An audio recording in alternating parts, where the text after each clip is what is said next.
नमस्कार दोस्तों, मैं सतवीर सिंह अपने यूट्यूब के भारत लिंक ग्लोबल चैनल पर आपका स्वागत करता हूं। दोस्तों, आपको 2024 का पेरिस ओलंपिक तो याद होगा ना। उस पेरिस ओलंपिक में हमारी एक बच्ची थी विनेश फोगाट। तो विनेश फोगाट फाइनल में जाके और डिस्क्वालीफाई हो गई, यानी वो फाइनल नहीं खेल पाई थी। और उस डिस्क्वालीफिकेशन का कारण था ओवरवेट। और ओवरवेट भी कितना था? सिर्फ 100 ग्राम। अब रूल तो रूल है दोस्तों, हमारे देश की तरह कोई धक्काशाही तो है नहीं कि चलो कोई बात नहीं 100 ग्राम है, धक्का देते हैं, वो कर लेते हैं, खिला देते हैं, ऐसे तो कुछ है नहीं।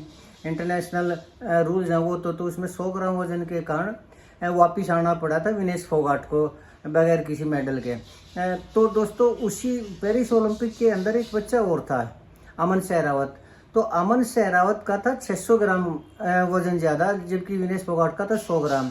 तो विनेश फोगाट 100 ग्राम वजन को कम नहीं कर पाई थी, जबकि वो अमन सहरावत बच्चा था, पहलवान था, उसका 600 ग्राम था और उसने एक रात में 600 ग्राम वजन कम कर लिया। यानी उसकी इतनी ज़्यादा डेडिकेशन थी, इतनी ज़्यादा मेहनत थी कि उसने 600 ग्राम वजन एक रात में कम करके ने और उसने ब्रॉन्ज मेडल हासिल किया था। तो ये उस बच्चे का जज्बा था। लेकिन दोस्तों, अब एक खबर और सुनिए कि अभी बुल्गारिया में वो कुश्ती चैंपियनशिप हुई थी, वर्ल्ड रेसलिंग चैंपियनशिप हुई थी। तो उसमें अंडर 20 में हमारी एक बच्ची थी नेहा सांगवान। उस नेहा सांगवान के अंदर भी 600 ग्राम वजन ज़्यादा था और वो उस 600 ग्राम वजन को कम नहीं कर पाई। तो कम ना करने से उस लड़की को कर दिया डिस्क्वालीफाई। दोस्तों, वो उस चैंपियनशिप से डिस्क्वालीफाई नहीं हुई, उसको WFI ने यानी रेसलिंग फेडरेशन ऑफ इंडिया ने भी उसके ऊपर 2 साल का बैन लगा दिया। 2 साल का बैन है उस बच्ची के लिए जिसकी उम्र अभी 20 साल भी नहीं हुई है। अगर वो खाली उस चैंपियनशिप से डिस्क्वालीफाई होती तो अगली चैंपियनशिप में जा सकती थी, लेकिन भारतीय कुश्ती संघ ने उसको 2 साल के लिए बैन कर दिया कि वो किसी भी टूर्नामेंट में हिस्सा नहीं ले सकेगी।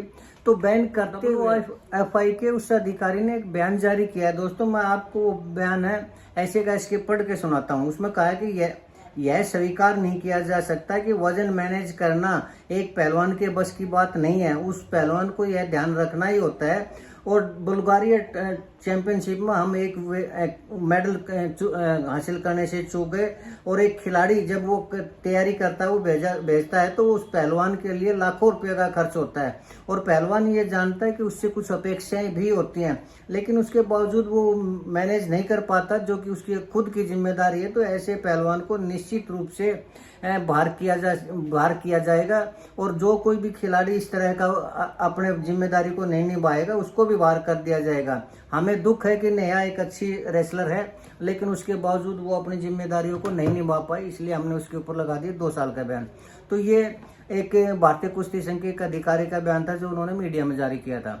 तो ये दोस्तों, ये बिल्कुल सही है ये बयान, इसमें कोई दो राय नहीं है कि वेट मैनेज करने जैसी जो चीज़ होती है वो सिर्फ और सिर्फ खिलाड़ी की होती है, यानी पहलवान की होती है। और अगर वो वही काम नहीं करता तो फिर ऐसी खिलाड़ी का टीम के अंदर शामिल होना या देश के लिए प्रतिनिधित्व करने के लिए सरकार उसके ऊपर इतनी मेहनत करती है, उसको कोई फायदा नहीं होता। क्यों? क्योंकि जब भी एक पहलवान या कोई खिलाड़ी अगर तैयार होता है तो उसके पीछे बहुत से आदमी होते हैं, उसके पीछे पूरा संघ होता है, अधिकारी होते हैं, कोच होते हैं, सरकार का सहयोग होता है, सरकार का पैसा होता है। और सबसे बड़ी बात यह है कि उसके माँ बाप होते हैं। क्यों? क्योंकि उसके माँ बाप ही वो व्यक्ति होते हैं जो उसके सबसे पहले कोच होते हैं, सबसे पहले उसको प्रेरणा देते हैं। और अगर उनको लगता है कि हमारा बच्चा या हमारी बच्ची इस चीज़ में आगे निकल सकते, तो वो अपना सब कुछ दांव पे लगा देते हैं, अपना वक्त, अपना पैसा, अपना सब कुछ, अपने सपने, जो कुछ भी वो अपने उस बच्चे के ऊपर न्यौछावर कर देते हैं। और जब बच्चा लास्ट मोमेंट पे जाकर नहीं, यानी अंतिम सीढ़ी के ऊपर जाकर इस तरह का लापरवाही का काम करता है, तो न सिर्फ प्रदेश का हौसला टूटता है, अन्य खिलाड़ियों का हौसला टूटता है और देश का पैसा भी खर्च होता है और उस माँ बाप के सपने भी टूटते हैं। तो ये खिलाड़ी की जिम्मेदारी बनती है कि वो ऐसा कोई भी काम ना करे, या फिर जो उसकी जिम्मेदारी है उस जिम्मेदारी को पूरा करे, ताकि उसके माँ बाप की जो मेहनत है वो भी सफल हो सके। अब माँ बाप की मेहनत का दोस्तों मैं आपको एक उदाहरण देना चाहूँगा। अगर रेसलिंग की बात करें तो रेसलिंग में एक अंतिम पंगाल पहलवान है, उसके पिताजी की इतनी ज़्यादा पैसे के मामले में वो कंडीशन नहीं थी कि वो उसको अच्छी डाइट दे सके, अच्छा उसको कोचिंग दे सके, लेकिन उसके बावजूद उसने हर अपनी बच्ची के लिए हर वो प्रयास किया जो वो कर सकता था। यहाँ तक कि उसने अपनी ज़मीन जायदाद या जो कि उसकी प्रॉपर्टी थी वो भी बेच दी थी, लेकिन उसने अपनी बेटी के लिए सब कुछ दांव पर लगा दिया था। और एक मैं और उदाहरण देना चाहूँगा। ये मेरे घर के बिल्कुल सामने एक हुड्डा फैमिली है। उस हुड्डा फैमिली में एक बच्ची थी उन्नति नाम की। तो मैं देखता था दोस्तों, मैं जब स्टेडियम में जाया करता तो वो उस लड़की को लेके, उसका पिताजी भी गाड़ी में लेके उसको, और 4 बजे स्टेडियम में चले जाया करते और उस बच्ची से इतनी ज़्यादा मेहनत करवाया करते और वो बच्ची भी इतनी ज़्यादा मेहनत किया करती। आगे धीरे धीरे धीरे धीरे उसने आज अभी पिछले महीने ही चाइना में एक इंटरनेशनल चैंपियनशिप हुई थी बैडमिंटन की, उसमें पीवी सिंधु को हरा दिया। और अभी उसकी बच्ची की उम्र बहुत कम है, लेकिन उसके बावजूद जो उसकी ताकत, जो उसका हौसला, जो उसका जज्बा है, वो देखने लायक है उस बच्चे को। और मुझे पूरा यकीन है कि वो बच्ची एक दिन ओलंपिक में देश का प्रतिनिधित्व करेगी और वो गोल्ड मेडल लेके आएगी। तो उसके पीछे अगर है तो वो अकेली बच्ची नहीं है, उन्नति हुड्डा नहीं है, उसके माँ बाप की भी सोच, माँ बाप का पैसा, माँ बाप का वक्त, माँ बाप के सपने और सब कुछ अपनी बेटी के ऊपर कुर्बान कर देने का जो जज्बा है वो उसके माँ बाप का है। और अगर जब जाकर जब सपने पूरे करने की जो वक्त आता है, अगर उसमें एक बच्चा अपनी लापरवाही से इस तरह खो देता है, मेडल को खो देता है, उसको नाम को खो देता है, तो ये बड़े दुख की बात होती है। और खासकर रेसलिंग में तो दोस्तों अब एक ऐसी चीज़ आने जा रही है, रिजर्वेशन जिसको बोलते हैं। तो रिजर्वेशन, जी जातिगत रिजर्वेशन की बात नहीं कर रहा मैं स्टेट वाइज रिजर्वेशन की बात कर रहा हूँ।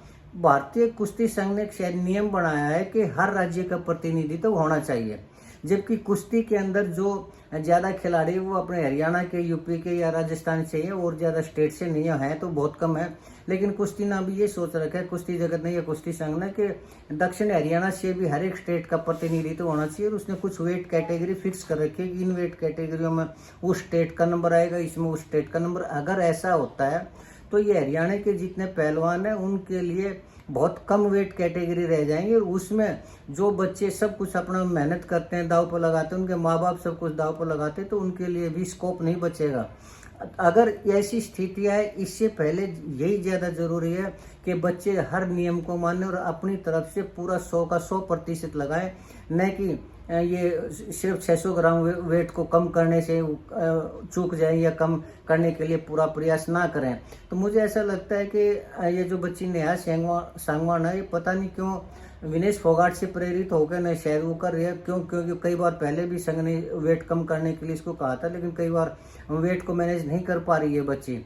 तो अगर उसकी नेहा सांगवान की ये सोच है कि वो भी विनेश फोगाट के नक्शे कदम पर चले, तो मुझे नहीं लगता ये एक ऐसा संभव है, क्योंकि विनेश फोगाट के टाइम वक्त और था और अब वक्त कुछ और है। तो मुझे तो ऐसा लगता है कि नेहा सांगवान को चाहिए कि वो हर चीज़ को छोड़े, हर चीज़ को बोले, अपने राजनीति की सोचे। हालांकि अभी उसकी उम्र नहीं है इतनी कि वो राजनीति के बारे में सोचे, लेकिन कम से कम जो उसकी अपनी ड्यूटी है वो तो पूरी करे।